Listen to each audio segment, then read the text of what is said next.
Sean Diddy Combs will learn his fate in the fall. Despite the defense saying it wanted an expedited sentencing, a judge signed off on the original sentencing date of October 3rd after both sides agreed to move forward. Last week, the jury handed down a mixed verdict. Combs was convicted on 2 counts and acquitted of the most serious charges, but he still faces up to 20 years in prison. Alice Gaynor is at the courthouse with today's developments. Gone were the crowds of last week outside the federal courthouse in Lower Manhattan. Tuesday's 2 p.m. remote pre-sentencing hearing for Sean Diddy Combs was so quick, blink and you would have missed it. Prior to the hearing, the defense first filed a letter saying both sides agreed on a sentencing date of September 22nd.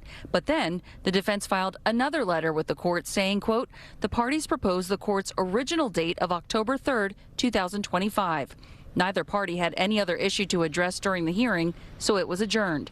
A short time later, the judge signed off on the sentencing date and other agreed upon scheduling. Last Wednesday, Combs dropped to his knees and prayed after a jury of 8 men and 4 women found him not guilty of racketeering conspiracy and 2 counts of sex trafficking, but guilty of 2 counts of transportation to engage in prostitution. Over the weekend, the Associated Press reported Combs' defense attorney Mark Agnifilo said Combs got a standing ovation from fellow inmates when he returned to the Metropolitan Detention Center in Brooklyn after bail was denied. The defense last week argued for bail for Combs, saying he is a man who's in the process of working on himself. He's been a model prisoner. The judge told the defense the burden was on them to establish that Combs posed no danger and referenced the defense telling jurors this video of Combs attacking Cassie Ventura was domestic violence. Quote, and you full-throatedly in your closing argument told the jury there was violence here, and domestic violence is violence.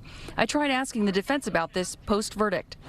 Can you talk about the bail decision and the judge using defense's own words during trial about violence? I'm not going to talk about the bail decision because it's still a pending unresolved matter. The 55-year-old is facing a punishment of 0 to 10 years on each of the 2 counts he was convicted of, so up to 20 years max. The judge says when Combs is sentenced, he will get credit for time served so far, which is almost 10 months.